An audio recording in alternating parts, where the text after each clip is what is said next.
Get down! Drop the knife!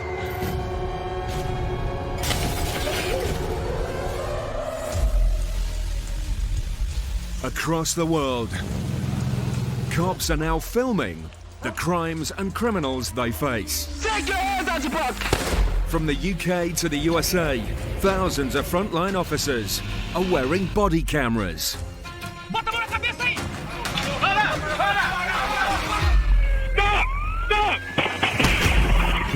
In this series, we reveal the most powerful, dangerous, Put down the knife! and extraordinary footage taken directly from police officers on the ground. Get your hands up! We'll hear firsthand from the cops involved. He is right there, right on the other side of the wall. Get out! Look! My God, he's gonna kill Glenn. I gotta save him.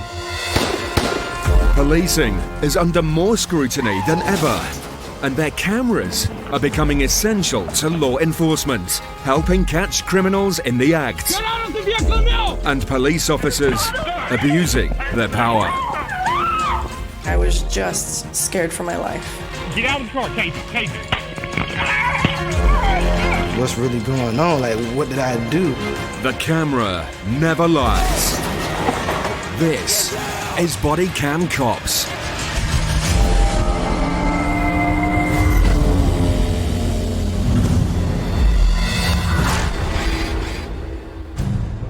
In today's show, Take your hands out your pocket! not one, Take your hands out your pocket! but two cops 19 shot fired! I was very scared. I believed his intent was to kill me. shot at point-blank range. This man's up here! At the time, I did think I was going to die. I didn't think I was going to make it home that day. One of Britain's most wanted fugitives is finally brought to justice after 4 years on the run. The level of violence they'd already shown would have escalated. And in the US, a cop rushes headlong into the fire as he rescues a family trapped in their burning home. Get out of the house. We can't! This is the moment a routine inquiry turns into a fight for survival. Shots fired! The police officer is shot and left clinging to life as he waits for help to arrive. At the time, I did think I was going to die. I didn't think I was going to make it home that day. This man's up here! Dispatch, help! Estill, South Carolina. Despite having a population of just over 2,000 residents, crime in this small American town is over double the national average. It's January 1st, New Year's Day. Police are called to investigate a disturbance in a convenience store on the edge of town. 911, where's your emergency? Ma'am, listen, with a whole hunting suit on with a bandana across his mouth. Trying to snatch somebody's stuff. Where at? Where you at? At the party shop. In Estill? Yes. Dispatched to the call is the only patrolman on duty, Quincy Smith, who is armed with his own personal body cam glasses. Dispatch, Echo 7, 1023. When I walked into the store, I'm just expecting, try to get his side of the story. But the suspect has already left the store. Hello, how you doing, ma'am? That tree over there. I see him. The suspect is visible across the street. So, with his body cam glasses rolling, Officer Smith jumps into his cruiser and goes to speak to the man. Dispatch, Echo 7. I'll be out with that subject. Come here, man. Come here for a second. Come here. If you don't, you better stop, or I would. Come here. The suspect continues to walk away, ignoring Officer Smith's commands. Come here. When the gentleman was walking away, it wasn't surprising to me. It's common that, when people don't want to talk to police, they walk away and ignore us. So I wasn't surprised. Stop! Stop! Stop! Take your hands out your pocket! Take your hands out your pocket. Not seeing his hands made me extremely uncomfortable. I don't know what he has in his pocket. He could have a weapon, he could have a knife, he could have a grenade, I don't know. If you don't stop, so I'm gonna tase you. I'm not playing with you. Take your hands out your pocket. Take your hands out your pocket. When he kept walking, it did start adjusting my mind. Why is he not stopping? It did get a little more tense. It didn't process as fast as like, this is about to be serious. Officer Smith's new year is about to get off to a very bad start. Take your hands out your pocket. Take your hands out your pocket. When he pulled the weapon, I didn't see the weapon. Take your hands out your pocket. I only heard the bang, and that was it. And I knew something happened really bad. Take your hands out your pocket. I knew I was in serious danger because I didn't have my weapon out for number one, and I didn't have no backup, and my closest cover was my patrol vehicle because I was in an open area. So at that time, I'm panicking and I'm thinking, no, I need to get myself out of this situation as quickly as possible.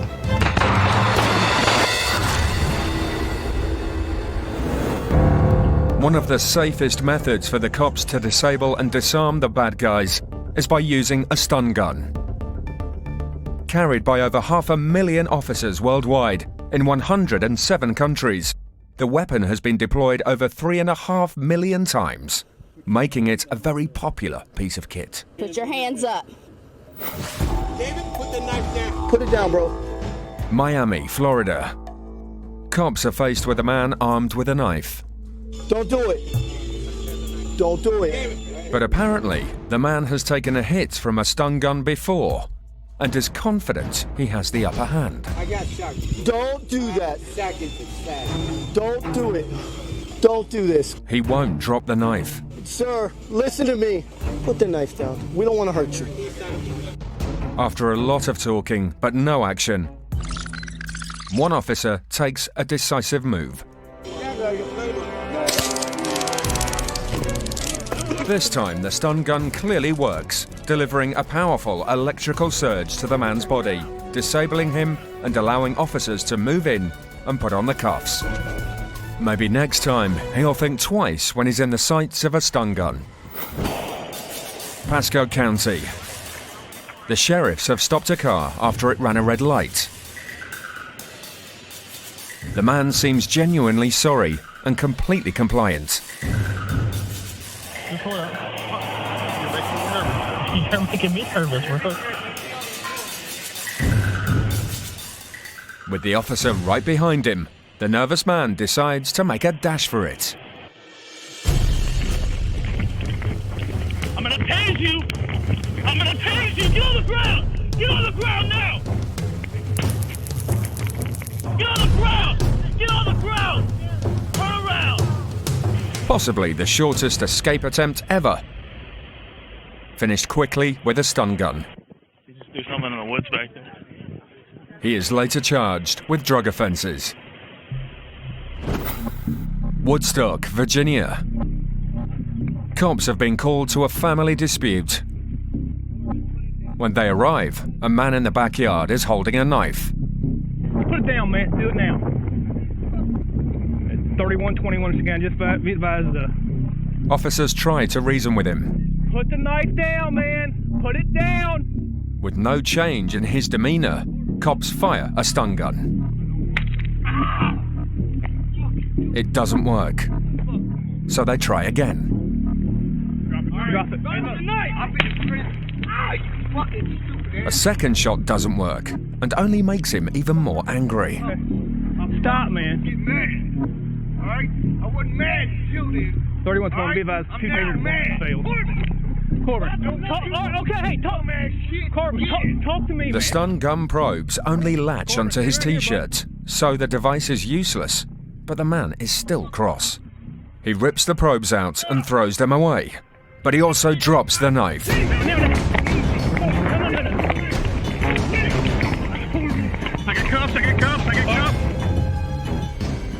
The man is eventually found not guilty of any offence. And it's fortunate for everybody that police officers used their stun gun that day rather than deadly force. fucking hurting me, Chill out. motherfucker. Y'all got enough arms?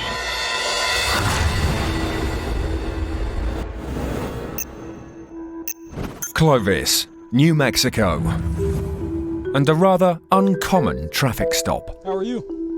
Good, I'm Officer Carone with the Clovis Police Department. Reason I'm stopping out with you tonight is if you're gonna ride on the roadway, you can't be like in the very middle, you need to be on the right side. I did not intend on arresting him for just any reason at all. I simply just wanted to stop him for his safety. Do you have ID on you? I don't. You don't? What's your name, man? Anthony Baca. Anthony Baca? Okay. Where you heading? It's my house. Where are you coming from? That's coming from my cousin's house. Oh, okay.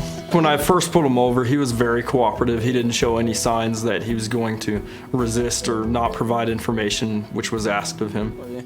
Despite his compliance, Officer Carone still needs to run background checks on the man. Charlie, 19 PD, clear for one.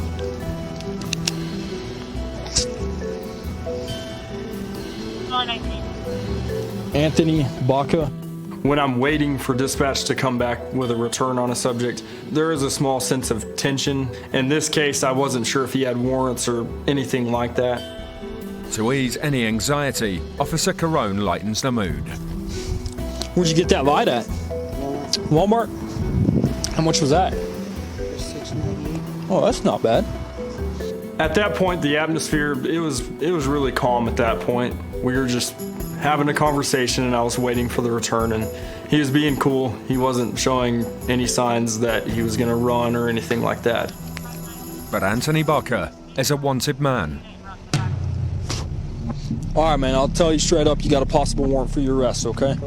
I'm not from the Curry County Sheriff's Office.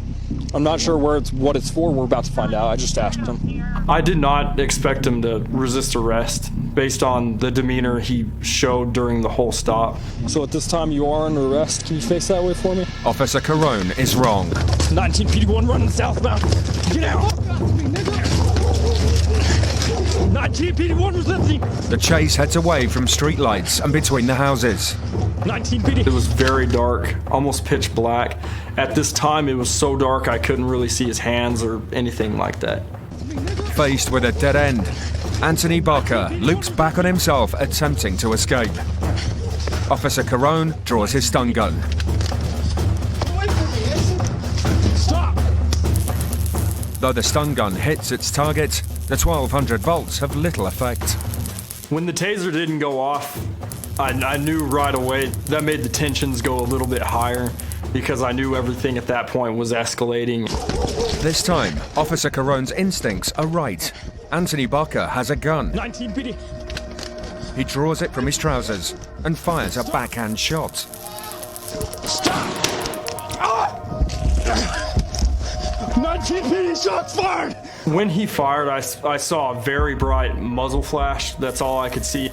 I heard a loud bang, and my left thigh started burning. My adrenaline was very high, so I didn't feel much more pain than that. I wasn't sure, if it hit an artery. I did not know how serious the wound was at all. Disorientated, injured, and alone, fear starts to kick in. 19 PD, I'm not sure where he went. I might have been hit. I was very scared because he had already shot me, so I believed his intent was to kill me. And at that point, I still couldn't see where he was because right after he fired the shot, he disappeared. With a gunman on the loose, he needs help.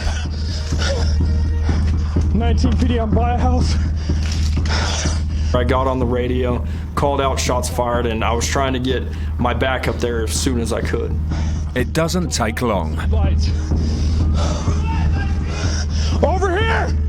Waiting for backup to arrive, it seemed like a long time before they got there. However, it was just only under a minute. Once officers are at the scene, a manhunt begins in a bid to quickly catch Anthony Baca. I believe they probably checked every place in Clovis you could think of. They worked for hours and hours and hours trying to catch him. However, they did not catch him that night. Luckily for the police, Anthony Baca handed himself in. He ended up getting charged with aggravated battery with a deadly weapon on a police officer, as well as aggravated assault with intent to commit a violent felony on a police officer. And for those counts, he was sentenced to 15 years in prison. And for Officer Carone, he's fortunate to be alive.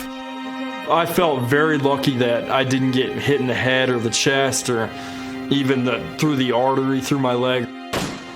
Stopping someone on a bicycle for something as simple as riding on the wrong side of the roadway, I would have never thought I would end up in a shooting for stopping someone for that.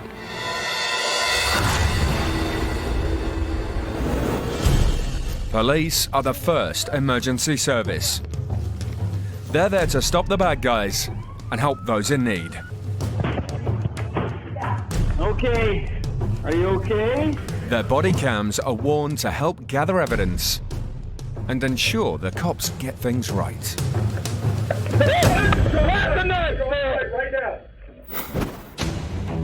North Oklahoma, USA. A cop is racing to a road traffic accident. Reports say that a single vehicle has left the road, hit trees, and ended up on its roof. When the cop arrives, it's carnage. The driver has managed to free himself from the wreck. But the car is burning, and the young man is bleeding. They need to move fast, as the car could potentially explode. Can you walk?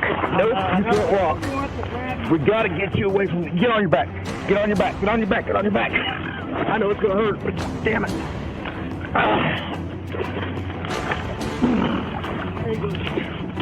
As he drags him along the creek, they fall into water.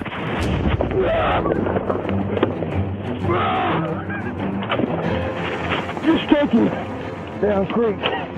The man can't walk, so the officer must use all his strength to drag him to cover. A safe distance away, the officer leaves the man to help direct incoming fire crews. You alright? Okay. Stay awake, stay awake. His police vest is soaking from the fall, so he takes it off, and the body cam goes with it. The young man has several broken bones, spends weeks in hospital, and has numerous operations. But he's on the mend now. Boynton Beach, Florida. Cops have been called to deal with a theft from a local supermarket. A 91-year-old woman is waiting in the back office. She's been the victim of a distraction theft and lost her purse, with everything in it. All right, Publix is gonna take care of your groceries, okay? So don't worry about it, okay? You mean they're gonna have? Yeah, they're gonna let you. And not pay? It's okay. They just want you to be okay. The officer's body cams capture a moment of professional kindness as the cops pay for her shopping. The woman is overwhelmed. Oh, okay. It's okay. Don't cry. Oh, I'm gonna cry. But it doesn't stop there. The following day, the same cops visit her at home. Hi, it's us again. Can't get rid of us. Hey. She lost everything in her purse. So the local PD do what they can to make sure she doesn't go without. Here. This is for you, okay? It's a Publix gift card for $60, okay? Do you have children? I don't. We just have dogs. It's okay. Are you sure? Yes, it's okay. We feel bad for you, okay? Savannah, Georgia. Officers are rushing to a reported house fire. When they arrive, the fire has already taken hold. Flames are licking up the front door and smoke is filling the home. Is there anybody inside?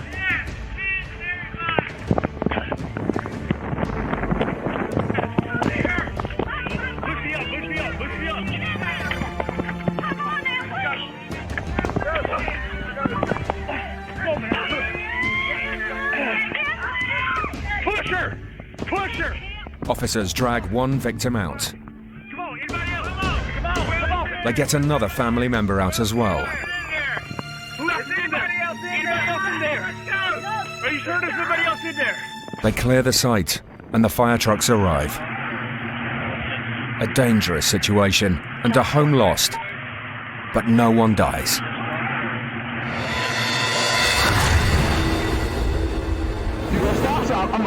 It's New Year's Day, and Officer Quincy Smith of the Estill Police Department has just been shot at point-blank range. I was shot in the neck. The bullet hit my chin and followed my chin down and entered right here in my neck next to my trachea. The callous gunman continues to fire at the injured officer on the floor. Also shot in the arm. It shattered my left arm, and I couldn't lift my arm up. When I tried to, half of my arm was pointing towards the sky and the other half was pointing towards the ground.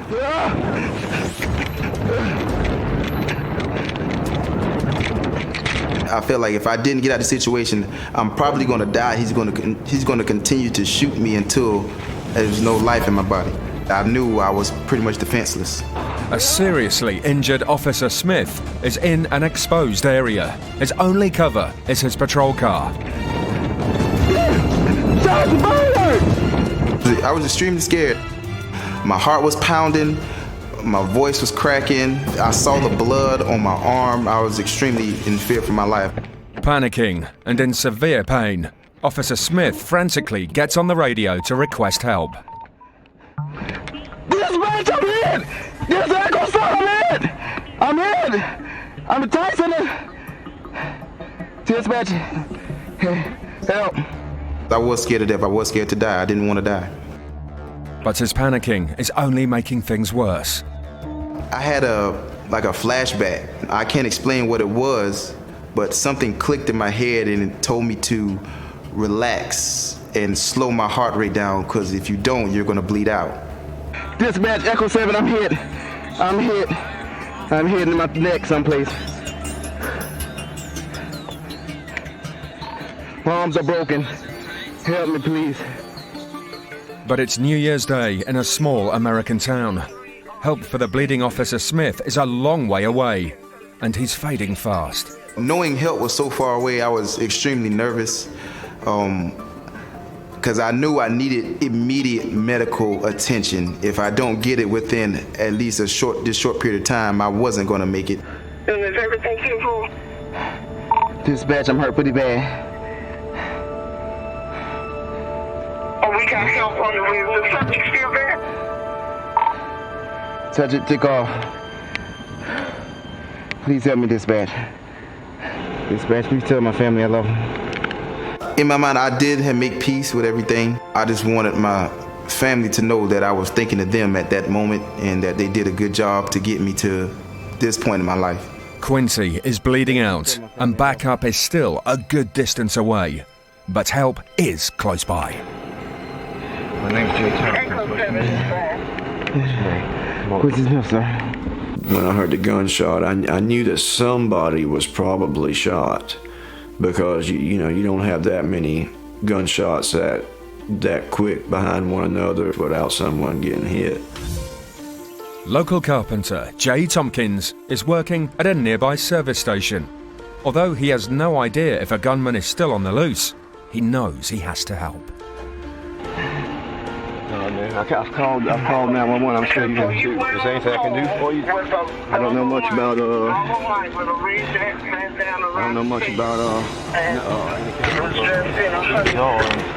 Since I didn't have any real medical training, I felt like the best thing I could do for him was just to keep him calm. Thank you. Where you shot at? Oh my God. I'm shot in the chest. It's in your neck, man. It's not a lot of blood, okay? So I think you might be okay. Stay with me, man. He needed to hear that he was going to be okay, and I wasn't real sure myself.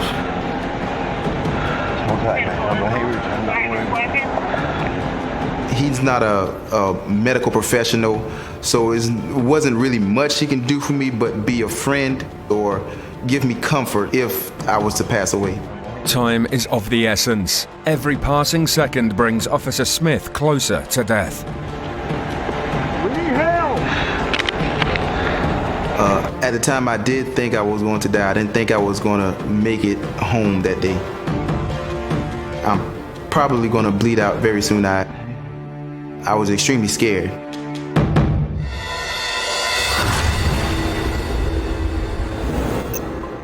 Calpe, northeast of Alicante, Spain. A popular destination for British tourists and criminals alike. Police cameras are rolling as assault teams slowly move in on one of Britain's most wanted criminals. This manhunt has taken years and involved numerous failed arrests. Si él hubiese escuchado algo que le hubiese llamado la atención, hubiese visto algo fuera de lo normal, yo estoy convencida de que su comportamiento más inmediato hubiese sido coger un coche, coger una moto y huir de allí. Ya lo hizo con anterioridad, ¿por qué no lo iba a hacer esta vez? Police are determined that this time things will be different.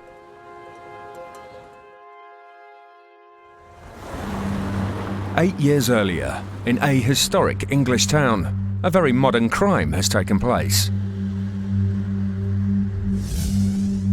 At a local supermarket, armed criminals have violently robbed a security van. Tasked with solving the crime and bringing the perpetrators to justice is Detective Inspector Simon Chatey. The Royal Mail van was doing a cash collection, passing the money through to the cash office. Two men approached the van riding a motorcycle with the faces covered and attacked the guard. The attack is fierce and brutal. He was hit around the head and body using a machete and threatened with a gun. He thought he was going to die. He was hit around the body and the arm, so much so that he thought his arm had been chopped off. Threatened with such violence, the guards have no choice but to hand over the money, and the robbers escape with £25,000 in cash. I was of the opinion this was part of a wider gang using extreme violence, so it is really important that we catch these people as soon as possible. Eventually, police have a lead and a prime suspect. A petty criminal called Andrew Moran. When we first found out about Andrew Terence Moran, he was somebody that was known to the police for bits and bats of criminal stuff, for violence offences. He'd been involved in assaults and other crimes, but not armed robberies. He was certainly nobody that was on anybody's radar for committing such violent armed robberies. Police arrest and charge him. But during his trial, the unthinkable happens. Andrew Moran escapes from court. He assaulted the Group 4 guard who was guarding him in the dock, leapt over the barrier and ran from the court. A number of people chased after him. Unfortunately, they weren't able to catch him, and that was the last that he was then seen for quite some time. We thought was a great case against him to hopefully put this violent man behind bars, and then to find out that he'd managed to escape, just hugely disappointing and frustrating. Time is of the essence for the British cops. I always hoped that we'd catch him quickly, but knew, I think, that if we didn't catch him very, very quickly within the first few days of him escaping, that we might be in it for the long haul. Detective Inspector Chatey's hunch is correct. Very quickly, information came in that suggested he might have left the country. In fact, Moran is able to quickly escape the UK using fake ID. He then spends several years enjoying his freedom and keeping one step ahead of the police. But Detective Inspector Chatey is determined to get his man. I think that the matter was personal for me because I'd invested so much in this investigation. I was determined that I was going to bring him back so that he could face justice. But no one knows where Andrew Moran is hiding.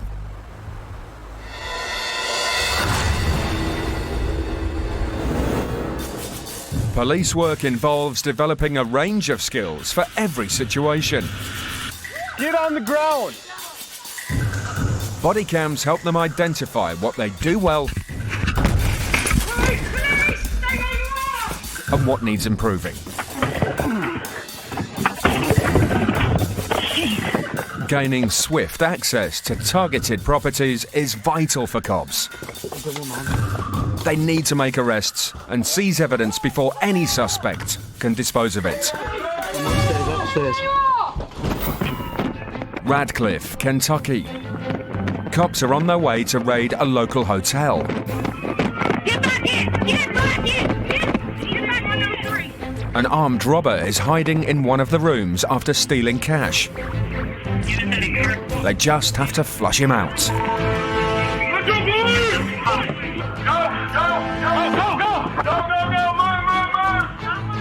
Guns drawn, they're directed towards one end of the hotel.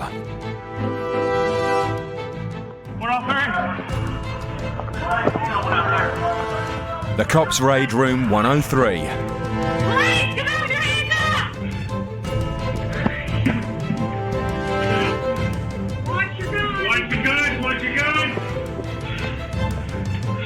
But it's empty.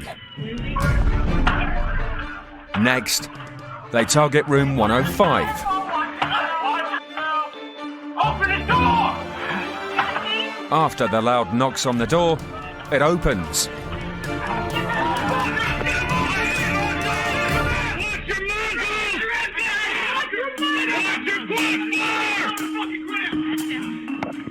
The man is charged, pleads guilty, and is sentenced to 20 years for offences including first-degree robbery. Birmingham, in the United Kingdom. Police are out to smash a drugs gang.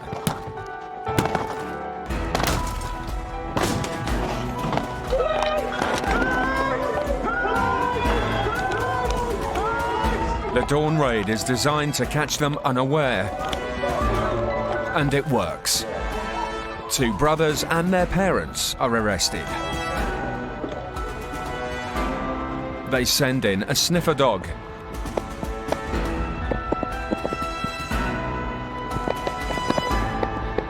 And eventually, it finds bags of hidden drugs.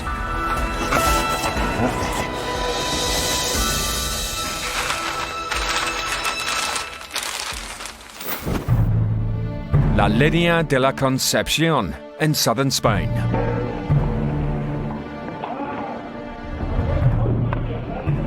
The cops are after a gang of notorious drug smugglers who they've been trailing for months. They're raiding several premises in the local area.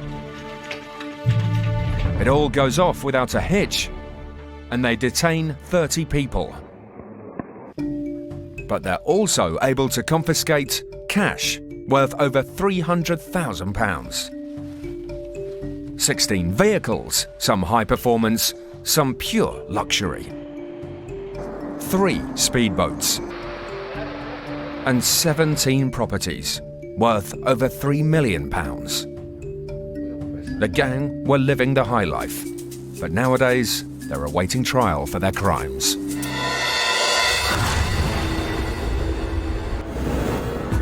Andrew Moran has violently robbed an armoured security van, escaped from court, and is on the run in Europe.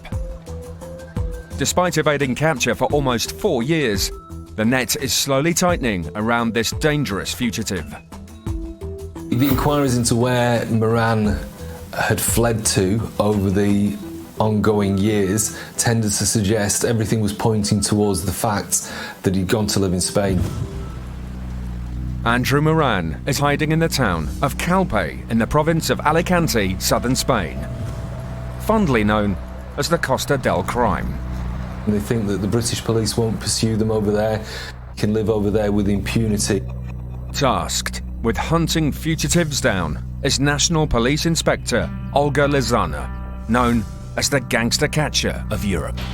En el momento del operativo con el fugitivo Morán, yo era la jefa del grupo de localización de fugitivos de Policía Nacional. Having extradited over 700 criminals during her career, Inspector Lezana is at the top of her game. But Andrew Moran has already given her the slip once before, so now it's personal. Estaba un poco obsesionada con Morán y tenía claro que en tanto en cuanto estuviese aquí en España iba a conseguir detenerlo. She's found him once again, and now Inspector Lozana is positioned just meters from her prize. She carefully directs and films her assault team. En el momento en que lo localizo y lo veo que está dentro del domicilio y veo que es él, pues digamos que tienes una serie de picos. En ese momento tienes el subidón de la alegría de decir, esta vez sí que sí, lo veo, es él. Enjoying the benefits of a luxury villa, Andrew Moran has no idea that Spanish police are closing in on him. Están iniciando el progreso, que lo sepas. With police cameras rolling, officers slowly move into position. El tío se ha levantado. El tío está levantado. Se acerca hacia el agua. It's a tense time. A wrong move now will alert Moran. Si él detecta cualquier movimiento anómalo, ruidos o lo lógico es que inmediatamente se hubiese dado la fuga. El tío se va para adentro. Atención que el tío se va adentro. Mi temor principal era que intentase saltar a la propiedad de al lado y ahí ya no hubiésemos podido entrar y se nos diese la fuga. Va a regar las plantas, preparado para el salto. The police bide their time, waiting for the perfect opportunity. Vale, según me grite, él está regando las plantas, le van a saltar ya, porque se va a acercar al otro árbol, va a regar el otro árbol. Vale, viene hacia los setos. In an instant, the team strike. Asalto. Asalto. Asalto. Se va hacia el otro muro. Se va hacia el otro muro, Pedro. El único momento en el que sí realmente que no... Ahí sí que ya en cuestión de eso, 2-3 segundos se te viene todo por la cabeza y decir, otra vez lo ha vuelto a hacer, se nos ha vuelto a ir y no voy a ser capaz de localizarle. Moran is quick, but the assault team are quicker. Ah, ya lo tienen, ya lo tienen. El momento en que yo veo al compañero que tira del pie y que él vuelve y que ya lo tienen en el suelo y lo van a engrilletar, hay unos segundos como de ¿realmente ha pasado? O sea, ¿realmente lo tengo? ¿Realmente es él? The only way for her to know for sure is by getting down to the villa. Once at the scene, Detective Lozana finally knows she has a man. The property is searched and reveals the lifestyle of a criminal on the run. Detective Inspector Chatey is informed of Moran's arrest. It was brilliant to finally hear that and to finally think that we were coming to an end with it. And until he was actually back and on British soil, I don't feel that I could finally relax. 11 years after committing his original crime, Andrew Moran is finally sent to prison. He will be in custody for at least 8 years. At that point, he can apply for parole, but unless he can prove that he's no longer a danger to the public, he could end up serving the rest of his life in prison.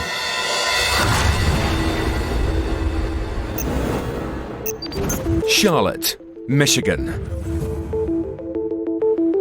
Operators at the local 911 dispatch center receive a panicked phone call.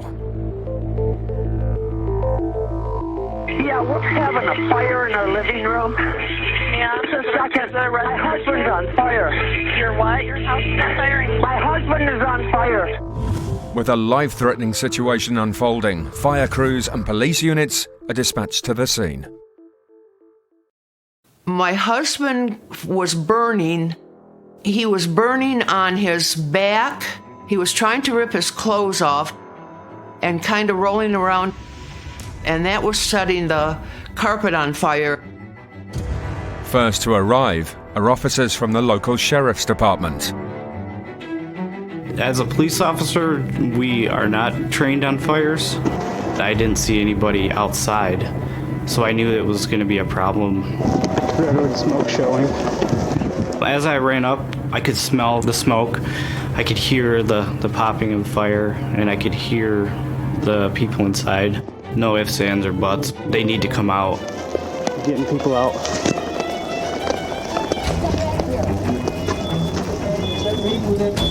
Get out. Get out of the house. We can't. The smoke was continuing to get thicker and darker. The time was running out and it was time to go.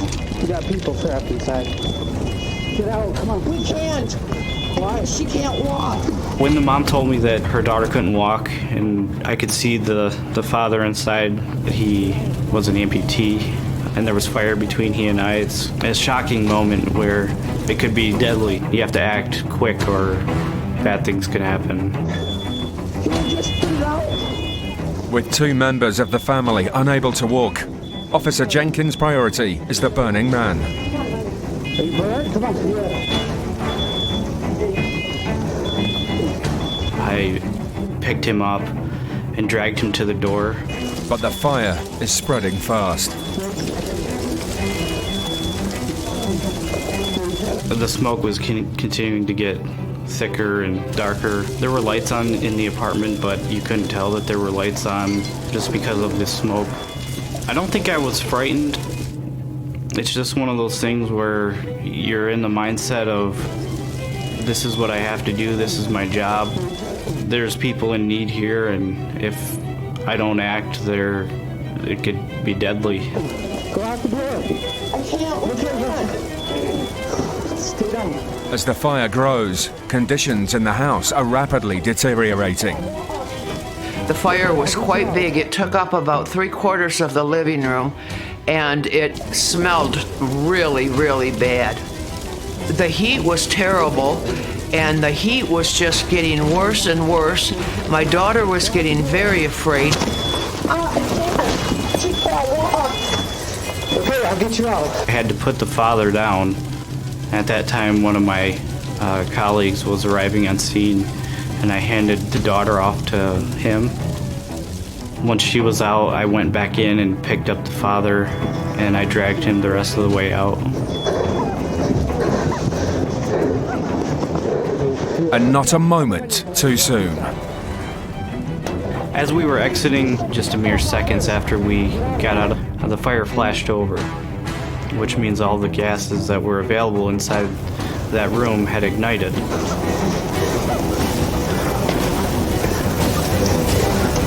I got one in here. If we were just a couple of seconds delayed inside, we would have all been seriously injured or possibly killed. The whole place exploded. I just kept thinking, everything is gone. Everything's burnt up. And that was really troubling. Once everyone was out of the house, there's a sense of relief. I thought, wow, this was a potentially really dangerous situation. For Cynthia, there is only one person to thank for saving her family's life. If Officer Jenkins hadn't shown up, both my daughter and my husband would not have made it out of the house. They would have just perished in the fire. Body cams are a key weapon in the modern police force's armory, capturing undisputed evidence that helps secure convictions. Savannah, Georgia. Earlier, 3 teenagers ambushed and robbed a pizza delivery guy at gunpoint, stealing his hard-earned cash and his car. When the stolen Mini Cooper crashes into a ditch, the teens attempt to flee on foot. Officers give chase, stumbling through the water-filled ditch.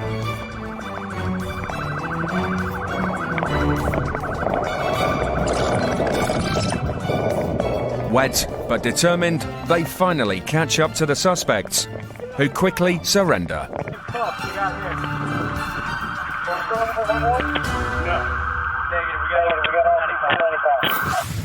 Pasco County.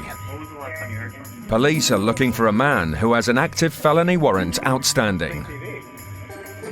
They're searching a residence, but haven't found anything. Until one of the officers starts to take a detailed look at a set of drawers.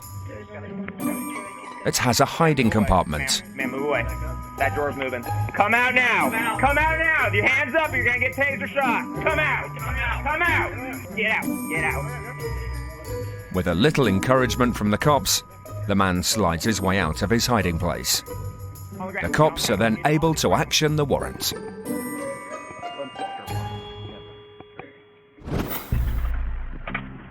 Denver, Colorado. Cops have spotted a carjacked vehicle. 3 people are in the vehicle and police think they've spotted a weapon. Need some hands? Hands! Hands up now! Get them up! One of the occupants makes a run for it across the parking lot. Cops open fire. Got multiple parties running. I got a party with a gun!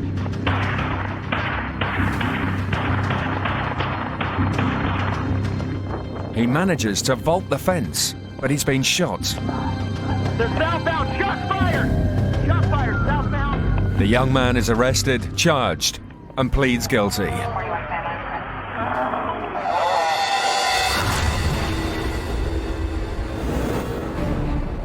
Police officer Quincy Smith's new year is not getting off to a good start.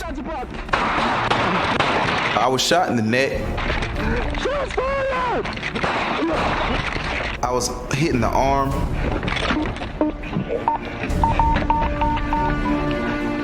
I did think I was going to die. I didn't think I was going to make it home that day. But with the help and encouragement of Good Samaritan Jay Tompkins, Quincy Smith is fighting for survival. I felt like the best thing I could do for him was just to keep him calm. Luckily, police backup and medical help eventually arrives. Thank y'all, I appreciate it. But in a small town, word spreads fast, and soon worried family members begin to arrive. You got some life in it. You got some life in it. Quincy, you okay, baby? Don't. Diane, this is coming. Let's try one. Oh, God, Jesus! Don't upset him. Don't upset him, okay? Yeah, Quincy! Don't upset him, please. Quincy, you okay, baby? But Officer Smith knows he must stay calm despite the emotions. I remember hearing a voice calling my name, Quincy, and a person saying a prayer, but I didn't know it was my family. I didn't know who it was. Stay still, Quincy. Stay still. That's all. Stay still, Quincy. You got family. You got the ambulance right here. You all right? In the name of Jesus. You all right? You shall live. In the name of Jesus. Hearing those words did give me energy to fight on until EMS arrived. Miraculously, despite being shot 3 times, Officer Smith managed to avoid a further 5 bullets. I was very lucky. He shot at me 8 times and hit me 3 times. I felt like he was aiming for my head, but missed my head and hit me in the neck. My injuries were life-threatening. Fortunately, after my vein was cut, it started clotting the vein, and that also helped me stay alive and conscious. With paramedics on scene, Quincy Smith has done enough to survive. Hey, buddy. Hey. Shot in the neck and my left arm is broken. All right. Try not to move around. I'm trying. I'm in pain. All right. We're going to get you taken care of, okay? It was a big sigh of relief when I heard those ambulances, though. That was when I thought, okay, this kid's gonna make it, you know. It was an extreme relief because I made myself survive until they got there. I knew I was going to get the medical care that I needed. Even though Quincy is safe, there is still a wannabe cop killer on the loose, and nobody knows what he actually looks like. Somebody secure my glasses and my body camera's on it. Alright, I got you. One piece of kit holds all the information the police need. The body cam glasses. I bought my own body camera. I went online and I just happened to come across some glasses, and the description that they had on it was high definition video, high quality sound, and they were only $30. Armed with the image from Officer Smith's $30 glasses, the suspect, Michael Orr, is arrested 2 hours later. The body camera in my particular situation was pivotal. Convicted the gentleman that attempted to kill me. Without it, we probably would still be looking for the gentleman to this day because no one knew who he was. The gentleman actually tried to change clothes. The fact that I was able to get his face on body camera pretty much sealed the deal for the case.